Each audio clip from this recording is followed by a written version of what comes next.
जय माता रानी दोस्तों। नमस्कार दोस्तों, आप समस्त श्रोतागण का आपके यूट्यूब चैनल जीवन अमृत पर हार्दिक अभिनंदन है।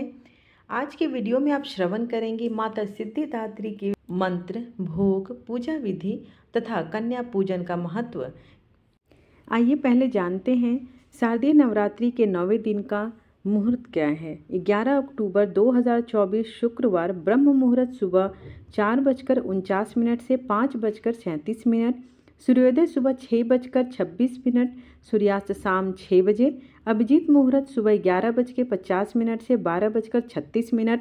सुकर्मा योग सुबह 4:37 से पूरा दिन रहेगा। राहु काल सुबह 10:30 से 12 बजे तक लगी रहेगी। पूजा के शुभ मुहूर्त कुछ इस प्रकार हैं। सुबह का मुहूर्त सुबह 5:05 से 6:20। शाम का मुहूर्त शाम 5:55 से 7:10। कन्या पूजन सुबह 6:26 से 10:25। गोधूली बेला शाम 5:55 से 6:20 तक रहेगी। और आज अंतिम दिन है। आज माँ सिद्धिदात्री की पूजा अर्चना कर कन्या पूजन करने का विधान रहा है। माँ के इस स्वरूप की पूजा अर्चना करने से सभी सिद्धियाँ प्राप्त हो जाती हैं। इसलिए इनकी पूजा सभी देव ऋषि सभी करते हैं, क्योंकि गृहस्थ आश्रम से लेकर किन्नर असुर मुनि सभी अपने सिद्धियों को प्राप्त करने के लिए माता सिद्धिदात्री के शरण में जाते हैं। नवरात्रि के 9वें दिन माँ दुर्गा की 9वीं शक्ति माता सिद्धिदात्री की पूरे विधि विधान के साथ पूजा अर्चना करनी चाहिए। माता दुर्गा का यह स्वरूप सिद्ध और मोक्ष देने वाला है, इसलिए माता को माँ सिद्धिदात्री कहा जाता है। इनकी पूजा करने से सभी कार्य सिद्ध हो जाते हैं और मोक्ष की भी प्राप्ति होती है। अर्चना करने से धन, यश और बल की प्राप्ति होती है। तो आइए जानते हैं माँ सिद्धिदात्री का स्वरूप, भोग, आरती और मंत्र क्या है। धार्मिक ग्रंथों में ऐसा पाया गया है कि माँ सभी प्रकार की सिद्धियों को देने वाली है। देवी पुराण के मुताबिक भगवान शिव ने इनकी कृपा से ही सिद्धियों को प्राप्त किया था। इन्हीं देवी की कृपा से भगवान शिव का आधा शरीर देवी का हुआ था। यह देवी माँ लक्ष्मी के समान कमल के आसन पर विराजमान है। माता के हाथों में कमल, गदा, सुदर्शन चक्र, शंख धारण किए हुए हैं। 9वें दिन सिद्धिदात्री की पूजा करने के लिए आवाहन का प्रसाद और नवरस युक्त भोजन और 9 प्रकार के फल फूल आदि का अर्पण करके नवरात्र का समापन करना चाहिए। माता सिद्धिदात्री की 8 सिद्धियां हैं। पौराणिक कथाओं के अनुसार अणिमा, महिमा, गरिमा, लघिमा, प्राप्ति, प्राकम्य, ईशित्व और विशित्व, ये 8 सिद्धियां हैं। सभी देवी देवताओं, गंधर्व, ऋषि, असुरों को इनकी पूजा करने से ही सिद्धियां प्राप्त हुई हैं। जो भी भक्त नवरात्रि के 9 दिन उपवास, पूजा अर्चना और अंत में कन्या पूजन करते हैं, उन पर माँ की असीम कृपा प्राप्त होती है और सभी अटके हुए कार्य जो पूर्ण नहीं हो पा रहे, वो सारे कार्य में सिद्धियां हासिल होती है और सारे कार्य जो है संपूर्ण होते हैं। साथ ही घर परिवार में सुख समृद्धि आती है। माँ सिद्धिदात्री माँ लक्ष्मी की तरह कमल पर विराजमान है और माँ 4 भुजाओं से युक्त है। माता के दाहिनी तरफ के नीचे वाला हाथ में कमल पुष्प और ऊपर वाले हाथ में शंख सुशोभित है।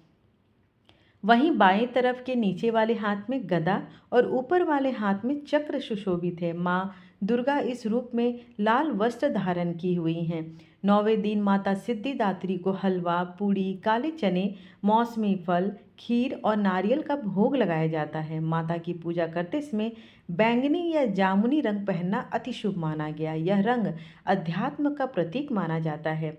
नवरात्रि की 9वीं तिथि पर कन्या पूजन करने का विधान है। कन्या पूजन में कन्याओं की संख्या 9 होनी चाहिए, अन्यथा 2 कन्याओं के साथ भी पूजा कर सकते हैं।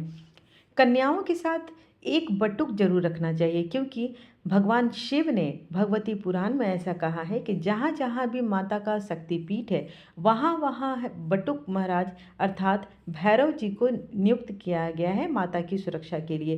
तो जब तक आप 9 कन्याओं के साथ एक बटुक को नहीं खिलाते हैं, तब तक वो कन्या पूजन अधूरी मानी जाती है। कन्याओं को घर पर आदर सत्कार के साथ बुलाकर उनके पैरों को जल या दूध से धुलकर कुमकुम या सिंदूर का टीका लगाएं और आशीर्वाद लें। फिर भोजन के लिए कन्या और लांगुरा को अर्थात बटुक को हलवा, चना, पूड़ी, सब्जी, फल आदि चीज़ें दें। भोजन कराने के बाद लाल चुनरी ओढ़ाएं और सामर्थ्य के अनुसार दान दक्षिणा दें। इसके बाद पूरे परिवार के साथ सभी कन्या और बटुक के चरण स्पर्श करें और माता के जयकारे लगाते हुए कन्या और बटुक को विदा करें। कन्या पूजन करने से माता की विशेष कृपा होती है और माँ घर के सदस्यों की उन्नति प्रदान करती है। शारदीय नवरात्रि के अंतिम दिन ब्रह्म मुहूर्त में उठकर ही घर की पूरी सफाई करने के बाद अन्य दिनों की तरह ही माता की पूजा अर्चना करें, लेकिन इस दिन हवन का विशेष महत्व रहता है। आज नवरात्रि का अंतिम दिन है, इसलिए माता की पूजा करने से बाद सभी देवी देवताओं की भी पूजा करनी चाहिए। लकड़ी या चौकी पर लाल कपड़ा बिछाकर माँ की मूर्ति या तस्वीर को रखें, फिर चारों तरफ गंगा जल से छिड़काव करें। इसके बाद माता को पूजा सामग्री अर्पित करके हवन करें। हवन करते समय सभी देवी देवताओं के नाम से भी आहुति दें। हवन के समय दुर्गा सप्तशती सभी श्लोक के साथ माँ दुर्गा की आहुति भी दी जाती है। इसके साथ ही देवी के बीज मंत्र अर्थात ओम ह्रीं क्लीं चामुंडाय विच्चो नमः का 108 बार जाप करते हुए भी आहुति देनी चाहिए। तत्पश्चात आरती उतारें तथा हवन करने के बाद पूरे परिवार के साथ माता के जयकारा लगाएं, माता का आशीर्वाद लें। और माता सिद्धिदात्री के एक उत्तम उपाय हैं। जो लोग नवरात्रि के 9 दिन नहीं कर पाते हैं, व्रत नहीं रख पाते हैं, तो वो एक काम कर सकते हैं। महानवमी पर व्रत कर देवी को लाल चुनरी ओढ़ाएं, एक लौंग, इलायची और सिक्का पान के पत्ते पर रखकर माता को अर्पित करें। कहते हैं इससे 9 दिन के व्रत का फल मिलता है और साथ ही घर में धन धान्य और सुख समृद्धि भी आती है। आइए अब आरती करते हैं। ओम जयति जय सिद्धिदात्री मैया, जयति जय सिद्धिदात्री। हम भक्तों की मैया तुम हो महतारी। ओम जयति जय सिद्धिदात्री। अष्ट सिद्धि देने वाली तुम हो जग माता।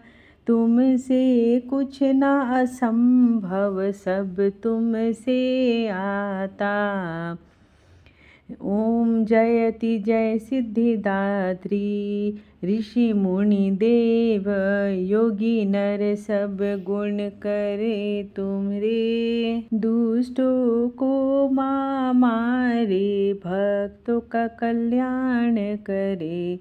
जग में अनुपम महिमा, दुख दारिद्र मिटे दया तुम्हारी मैया। सुख समृद्धि बरसे, शुंभ निशुंभ को मारा की लीला अति न्यारी। अपनी दास बनाओ भोले की प्यारी। ओम जयति जय सिद्धिदात्री।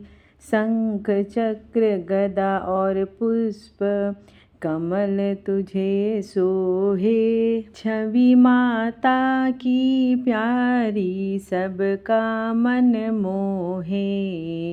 ओम जयति जय सिद्धिदात्री। नवरात्रि में 9वें दिन करते माँ का ध्यान, मन इच्छा फल पावे, मिट जावे अज्ञान।